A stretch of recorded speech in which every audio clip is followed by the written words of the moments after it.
नमस्कार। आइए हम लोग बस की यात्रा हरिशंकर परसाई द्वारा लिखा गया है। यह एक यात्रा वृत्तांत है। यह व्यंग्यात्मक शैली में लिखा गया है, जो कि इसमें व्यंग किया गया है। आइए इसको हम लोग पढ़ते हैं। बस की यात्रा को शुरुआत करते हैं। हम 5 मित्रों ने तय किया। इसमें कुल कितने मित्र हैं? 5 मित्र। हम 5 मित्रों ने तय किया कि शाम 4 बजे की बस से चलें। पन्ना से इसी कंपनी की बस सतना के लिए घंटे भर बाद मिलती है, जो जबलपुर की ट्रेन मिला देती है। सुबह घर पहुंच जाएंगे। हम में से 2 को सुबह काम पर हाजिर होना था, इसलिए वापसी का यही रास्ता अपनाना ज़रूरी था। लोगों ने सलाह दी कि समझदार आदमी इस शाम वाली बस से सफ़र नहीं करते। क्या रास्ते में डाकू मिलते हैं? नहीं, बस डाकिन है। बस को देखा तो श्रद्धा उमड़ पड़ी। खूब वयोवृद्ध थी, सदियों के अनुभव के निशान लिए हुए थी। लोग इसलिए इससे सफ़र नहीं करना चाहते थे कि वृद्धावस्था में इसे कष्ट होगा। यह बस पूजा के योग्य थी। उस पर सवार कैसे हुआ जा सकता था? यानी कि ये जो बस थी ये पूरा ही पुराना हुआ था। इसको वयोवृद्ध कहने का अर्थ है पूरा पुराना हो गया था, जो कि चलने लायक नहीं है। जो कि कोई भी आदमी है वो वृद्धावस्था में जिस तरह की चलने लायक नहीं रहता है, सिर्फ घर में बैठने के योग्य होता है, उसी तरह ये भी गाड़ी मालूम पड़ती है। आगे है, बस के एक हिस्सेदार भी उसी बस से जा रहे थे। हमने उनसे पूछा, यह बस चलती भी है? किसने पूछा? उसके 5 मित्रों में से किसी ने पूछा। वह बोले, चलती क्यों नहीं है जी, अभी चलेगी। हमने कहा, वही तो हम देखना चाहते हैं, अपने आप चलती है या? हाँ जी, और कैसे चलेगी? यानी ये कौन बोला? एक गाड़ी का हिस्सेदार बोला। गजब हो गया, ऐसी बस अपने आप चलती है। हम आगा पीछा करने लगे। मित्रों ने जो पूछा था वो आगे पीछे करने लगा, यानी कि गाड़ी को देखने लगा कि कैसे चलती है अपने आप। डॉक्टर मित्र ने कहा, डरो मत, चलो, बस अनुभवी है। बस को क्या बोला? अनुभवी है। नई नवेली बसों से ज़्यादा विश्वसनीय है। हमें बेटों की तरह प्यार से गोद में लेकर चलेगी। हम बैठ गए। जो छोड़ने आए थे वे इस तरह देख रहे थे जैसे अंतिम विदा दे रहे हैं। उनकी आंखें कह रही थी, आना जाना तो लगा ही रहता है, आया है सो जाएगा राजा रंग फकीर। आदमी को कूच करने के लिए एक नियति चाहिए। इंजन सचमुच स्टार्ट हो गया। इंजन जो है कि स्टार्ट हो गया, ऐसा जैसे सारी बस ही इंजन है। यानी कि जब बस चली, स्टार्ट हुई, तो पूरा इंजन जो है कि हिलने लगा। जैसे कि लोगों जैसे इंजन स्टार्ट होता है तो पूरा इंजन कंपन करता है, उसी तरह पूरा बस कंपन करने लगा। और हम इंजन के भीतर बैठे हैं। कांच बहुत कम बचे थे। कांच जो है कि गाड़ी का बहुत टूटा फूटा होगा और उसमें कांच भी कम ही होगा, जो कि छोटा मोटा बचा होगा। जो बचे थे उनसे हमें बचना था। हम फौरन खिड़की से दूर सरक गए। इंजन चल रहा था। हमें लग रहा था कि हमारी सीट के नीचे इंजन है। उन सबको महसूस हुआ कि हमारी सीट के नीचे ही इंजन है, क्योंकि बस जो है कि स्टार्ट हुआ तो पूरा बस कंपन किया। इस कारण से बस सचमुच चल पड़ी और हमें लगा कि यह गांधी जी के असहयोग और सविनय अवज्ञा आंदोलनों के वक्त अवश्य जवान रही होगी। यानी कि इस बस को उस समय बहुत पुराने, जो कि गांधी जी के समय के बस की जो कि होगी, उसके जैसा बताया है। उसे ट्रेनिंग मिल चुकी थी। हर हिस्सा दूसरे से सहयोग कर रहा था। पूरी बस सविनय अवज्ञा आंदोलन के दौर से गुजर रही थी। सीट का बॉडी से असहयोग चल रहा था। सीट का बॉडी से असहयोग चल रहा था। कभी लगता सीट बॉडी को छोड़कर आगे निकल गई है, कभी लगता कि सीट को छोड़कर बॉडी आगे भागी जा रही है। यानी कि वो इतना बस का जो कि हो गया था, जो कि सभी जो है कि पार्ट अलग अलग होने के कगार पर था, ऐसा लग रहा था सभी को। 8-10 मील चलने पर सारे भेदभाव मिट गए। यह समझ में नहीं आता था कि सीट पर हम बैठे हैं या सीट हम पर बैठी है। एकाएक बस रुक गई। मालूम हुआ कि पेट्रोल की टंकी में छेद हो गया। देखो, पेट्रोल की टंकी में छेद हो गया।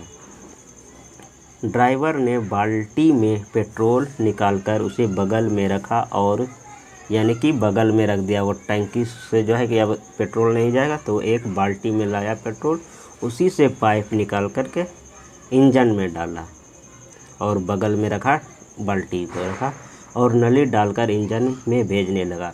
अब मैं उम्मीद कर रहा था कि थोड़ी देर बाद बस कंपनी के हिस्सेदार इंजन को निकालकर गोद में रख लेंगे और उसे नली से पेट्रोल पिलाएंगे, जैसे माँ बच्चे के मुंह में दूध की शीशी लगाती है। बस की रफ्तार अब 15-20 मील हो गई थी। मुझे उसके किसी हिस्से पर भरोसा नहीं था। ब्रेक फेल हो सकता है, स्टीयरिंग टूट सकता है। प्रकृति के दृश्य बहुत लुभावने थे। दोनों तरफ हरे भरे पेड़ थे जिन पर पक्षी बैठे थे। मैं हर पेड़ को अपना दुश्मन समझ रहा था।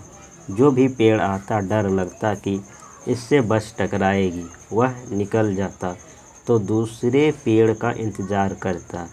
झील दिखती तो सोचता कि इसमें बस गोता लगा जाएगी। यानी कि बस जो कि चला जब, तो दोनों तरफ, सड़क के दोनों तरफ हरे भरे पौधे थे, पेड़ थे। उसमें कभी कभी लगता था उन मित्रों को कि कहीं अगर पेड़ से टकरा गया तो हम लोग का कुछ हो जाएगा। ऐसा डर बना हुआ था सभी मित्रों में, क्योंकि बस ही इतना पुराना था। एकाएक फिर बस रुकी। ड्राइवर ने तरह तरह की तरकीबें की पर वह चली नहीं। यानी कि एकाएक रुक गई, उसके बाद नहीं चली। सविनय अवज्ञा आंदोलन शुरू हो गया था। यानी कि सब लोग सोच रहे हैं कि सविनय अवज्ञा आंदोलन शुरू हो गया है। कंपनी के हिस्सेदार कह रहे थे, बस तो फर्स्ट क्लास है जी। क्या बोल रहा है? बस को फर्स्ट क्लास है, यानी बहुत बढ़िया है। यह तो इत्तेफाक की बात है। छिन्न चांदनी में वृक्षों की छाया के नीचे वह बस बड़ी दयनीय लग रही थी। लगता जैसे कोई वृद्धा थक कर बैठ गई हो। हमें ग्लानि हो रही थी कि बेचारी पर लदकर हम चले आ रहे हैं। अगर इसका प्राणांत हो गया तो इस बियाबान में हमें इसकी अंत्येष्टि करनी पड़ेगी। यानी कि उन लोगों को लगा कि अगर ये वृद्ध बस अगर इसका जो है कि जैसे कि आदमी का देहांत होता है, उस तरह अगर देहांत हो जाएगा, मतलब कि गाड़ी एकदम पूरा चलने लायक नहीं थी, वो रुक गया, उसको लगा यहाँ कहीं पूरी बस खराब हो गई तो इसका अंत्येष्टि करना पड़ेगा, यानी कि देहावसान। हिस्सेदार साहब ने इंजन खोला और कुछ सुधारा। बस आगे चली। उसकी चाल और कम हो गई। अब जो है कि चाल और कम हो गई बस की। धीरे धीरे वृद्धा की आँखों की ज्योति जाने लगी। यानी वृद्धा की आँखों की ज्योति, यानी बस के बारे में बोल रहा है। चांदनी में रास्ता टटोलकर वह रेंग रही थी। आगे या पीछे से कोई गाड़ी आती दिखती तो वह एकदम किनारे खड़ी हो जाती। यानी कि आगे या पीछे उसका कोई लाइट भी नहीं जल रहा था। अगर पीछे से कोई गाड़ी आए तो वो एक साइड खड़ा हो जाता है।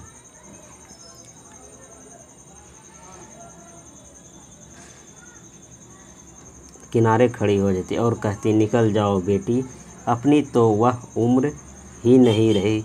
एक पुलिया के ऊपर पहुँचे ही थे कि एक टायर फिस करके बैठ गया, यानी टायर पंचर हो गया।